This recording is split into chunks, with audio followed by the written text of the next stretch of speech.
प्यारे बच्चों good morning. आज स्कूल की गणित की कक्षा की 2 वीडियो पहले ही अपलोड किया जा चुका है। आज ये आखिरी और तीसरा वीडियो है। आप इसमें कुछ सवालों को ध्यान से देखेंगे। जैसे एक क्वेश्चन लिखा गया है 4 से 41, 567, 693 का HCF ज्ञात करने के लिए यूक्लिड की विभाजन एल्गोरिथम का प्रयोग कीजिए। तो आप इसमें सबसे बड़ी संख्या को A मानेंगे, उससे छोटी संख्या को B मानेंगे, उससे छोटी संख्या को C मानेंगे। जैसा कि आपने देखा A, B, C माना गया है। यूक्लिड विभाजन एल्गोरिथम से आप सूत्र का प्रयोग करेंगे A बराबर BQ प्लस R। ये क्या है? भाज्य बराबर भाजक गुणे भागफल प्लस शेषफल। भाज्य बराबर भागफल गुणे भाजक प्लस शेषफल। अब आप क्या करेंगे? छोटी संख्या से बड़ी संख्या में भाग देंगे। जैसा कि आप जानते हैं अच्छी तरह से, छोटी कक्षाओं में HCF निकालने के लिए हम इस विधि का प्रयोग करते हैं। छोटी संख्या से बड़ी संख्या में भाग देते हैं, जो शेषफल आता है उससे भाजक में भाग देते हैं, फिर जो शेषफल आता है फिर भाजक में भाग देते हैं। ये क्रिया हम तब तक करते रहते हैं जब तक कि हमारा शेषफल 0 न हो जाए। जब हमारा शेषफल 0 हो जाता है तो लास्ट का जो भाजक होता है वही हमारा HCF यानी महत्तम समापवर्तक कहलाता है। तो उसको लिखने का तरीका थोड़ा अलग है कि आपको इस रूप में लिखना है। जब यह शेषफल 0 हो जाएगा तो हम समझ जाते हैं कि जो हमारा भाजक है वही हमारा HCF यानी महत्तम समापवर्तक है। उस कड़ी में आपने A बराबर 693 लिखा हुआ है और यहाँ भाग देने के बाद 567 गुणे 1 प्लस 126 आप लिखेंगे, क्योंकि इसका इसमें गुणा करके इतना जोड़ेंगे इतना आ जाएगा। उसके बाद पुनः 126 में आपको 63 का भाग देना है। देख रहे हैं आप 126 का भाग 567 में दिया गया है। जब आप इसमें भाग देंगे तो ये 4 बार जाएगा, तो लिखेंगे 126 गुणे 4 प्लस 63। 126 गुणे 4 प्लस 63 तो आपका 567 आ जाएगा। फिर आपको क्या करना है? 63 को 126 में भाग देना है। 63 का 126 में जब आप भाग देंगे तो सीधी सी बात है, आप देख रहे हैं 2 बार में कट गया, शेषफल 0 हो गया। जब शेषफल 0 हो गया इसका मतलब ये जो हमारा भाजक है यही जो है 693 और 567 का HCF होगा। तो आप अगर इस तरह से भाग देकर रखे रहेंगे तो आपको इन चीज़ों को लिखने में कोई दिक्कत परेशानी बिल्कुल नहीं होगी। उसके बाद चूंकि हमारे पास 3 संख्याएं, अगर 2 संख्याएं होती तो ये सवाल यहीं पर समाप्त हो जाता। अगर केवल 2 अंक होता तो ये सवाल यहीं समाप्त हो जाता। मगर आपके पास 3 अंक है तो आप क्या करेंगे? इस 63 वाली संख्या को D मान लेंगे। क्या मान लेंगे? D मान लेंगे। ये 63 वाली संख्या को D मान करके पुनः आप इस 63 का इसमें भाग देंगे। जब पुनः 63 का भाग देंगे तो ये 7 बार में पूरा कट जाएगा, शेषफल 0 हो गया। अगर शेषफल 0 न हुआ होता तो फिर इसी प्रक्रिया को हम अप्लाई करते, पुनः दोहराते। मगर चूंकि ये 0 हो गया इसका मतलब ये हो गया, ये 63 जब पूरा कट गया इसका मतलब साफ हो गया कि 4 से 41 और 63 का भी HCF जो है 63 है। तो ऊपर आपने देखा 693 567 का भी HCF 63 है, 4 से 41 और 63 का भी HCF 63 है। इसका मतलब हुआ कि इन दोनों का HCF जो होगा वो 63 होगा। 693 567 और 4 से 41 का जो HCF होगा वो क्या होगा? 63 होगा। HCF यानी महत्तम समापवर्तक का मतलब ये होता है कि वह बड़ी से बड़ी संख्या जो उन 2 या 3 संख्याओं को पूर्णतया विभाजित कर दे उसे उन संख्याओं का मसा कहते हैं, यानी HCF कहते हैं। जब हम बड़ी से बड़ी कहेंगे तो छोटी संख्या प्राप्त होगी, जब छोटी से छोटी कहेंगे तो बड़ी संख्या प्राप्त होगी। तो इस हिसाब से ये हमारा हो गया HCF। वह बड़ी से बड़ी संख्या जो उन 2 या 3 संख्याओं को पूर्णतया विभाजित कर दे उसे हम HCF कहते हैं। अगर इससे इन तीनों को भाग दिया जाए तो ये पूर्णतया कट जाएगा। जब पूर्णतया कट जाएगा तो इसको HCF कहेंगे, नहीं तो नहीं कहेंगे। उतार लीजिए।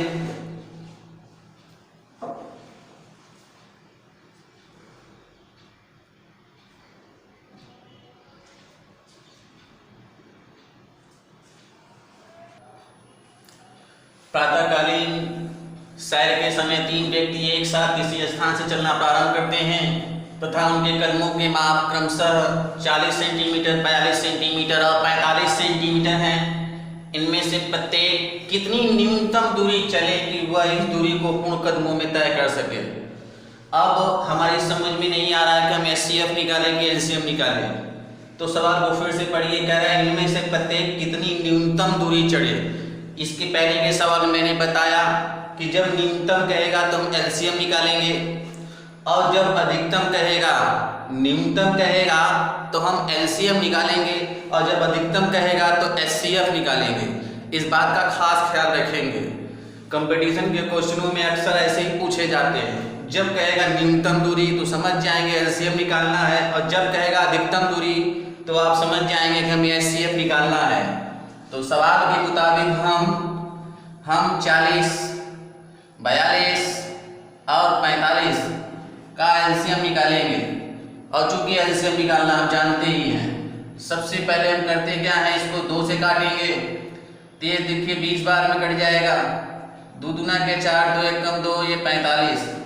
फिर हम 2 से काटेंगे, ये 10 बार में कटेगा, ये नहीं कटेगा, ये भी नहीं कटेगा। फिर काटेंगे, ये 2 पंजे 10, 21, 45। अब ये नहीं कटेगा तो अब हम 3 से काटेंगे। 3 से काटेंगे तो ये 5 नहीं कटेगा, 3 से 21, 3 एक कम 3, 3 एक कम 3, 3 बचे 15। अब जब हम 5 से काटेंगे तो 5 एक कम 5, 5 तिहाई 15।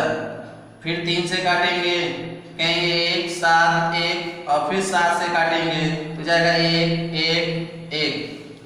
इस प्रकार से जब हमसे कहेगा कि इस दूरी को पूर्ण कदमों में तय करें तो लिख देंगे इस दूरी को न्यूनतम दूरी बराबर लिख लेंगे, इसलिए न्यूनतम दूरी बराबर, न्यूनतम दूरी बराबर।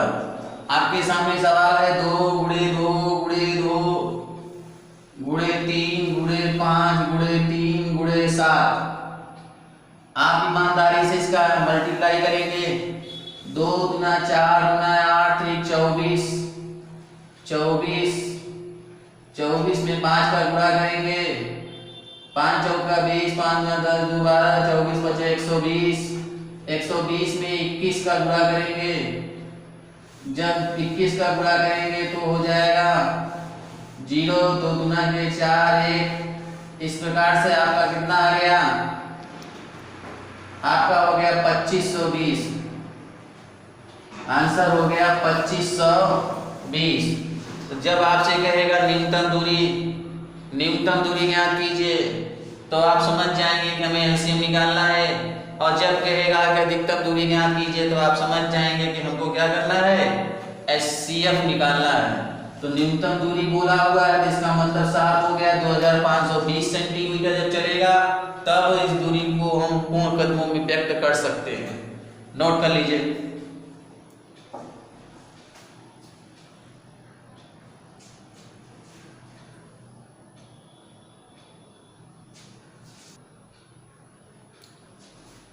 परिमेय संख्या 257/5000 के हर को 2 के पावर n गुणे 5 के पावर m के रूप में आपको लिखना है, और फिर इसे दशमलव प्रसार के रूप में लिखना है। तो इस रूप में लिखने के लिए सबसे पहले हम करते क्या है कि 5000 का भाज्य वर्गखंड कर देते हैं। 2 से काटेंगे 2500, फिर 2 से काटेंगे 1250, फिर काटेंगे 625, फिर काटेंगे 125। इस तरह से देखिए भाज्य वर्गखंड हमारा हो गया है। तो देखिए ध्यान से, यह हमारा लिखा हुआ है 5000, 2 गुणे 2 गुणे 2 गुणे 5 जो है देखिए हमारा 4 बार लिखा हुआ है।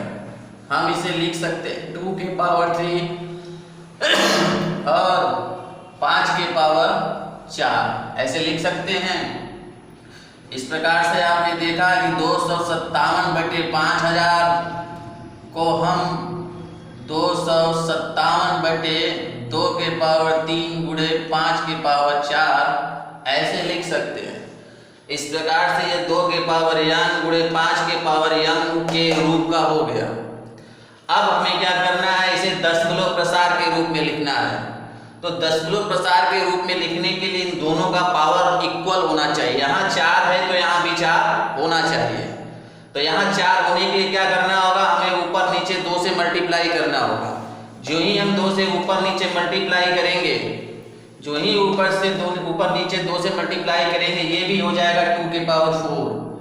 यह हो गया 257 गुणे 2 और नीचे हो गया 2 की पावर 4 गुणे 5 की पावर 4 हो गया। इस प्रकार से आपने देखा कि 2 सत्ते 14, 2 पंजे 10 और 1 11, 2 दूना के 4 और 1 5 और नीचे हो गया 10 की पावर 4। जब पावर इक्वल होता है तो बेस का आपस में गुणा हो जाता है। ये 5 दूना के 10 हो गया। इस प्रकार से आपने देखा कि 514/1 के आगे कुछ 4 जीरो हो गया। 10 के पावर 4 का मतलब 1 के आगे 4 जीरो।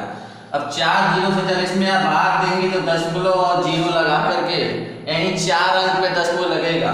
3 अंक है 4 अंक नहीं है, तो 4 अंक बनाने के लिए हम एक जीरो बढ़ा देते हैं।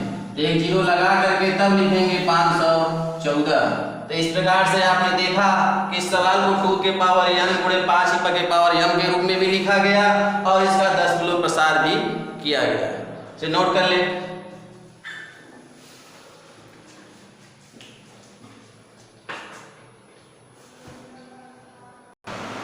आइए पुनः देखिए, लिखा हुआ सिद्ध कीजिए कि किसी धनात्मक पूर्णांक n के लिए n³ - n 6 से विभाज्य है, हमें सिद्ध करना है।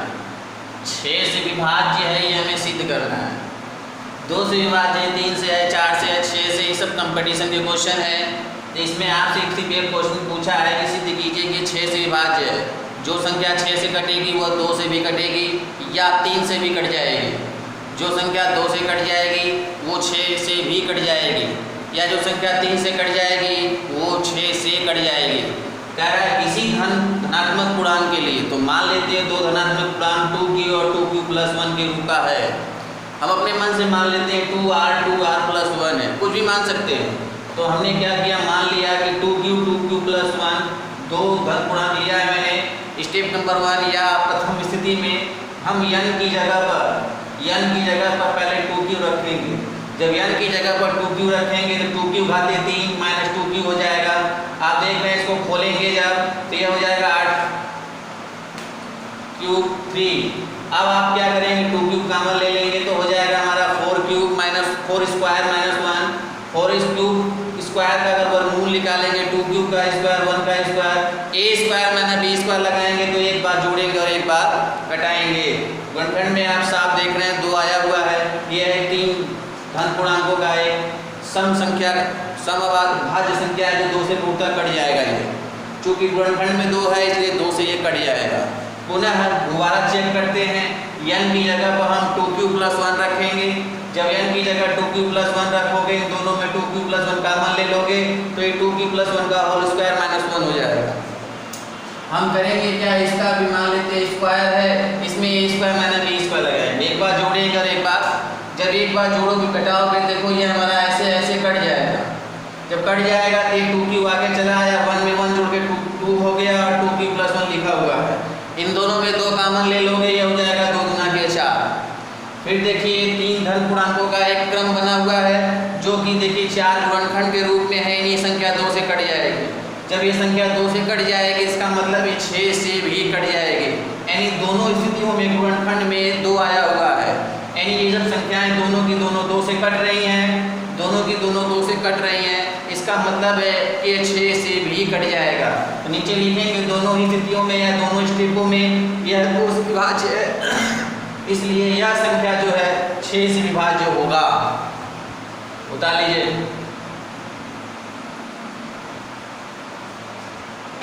काट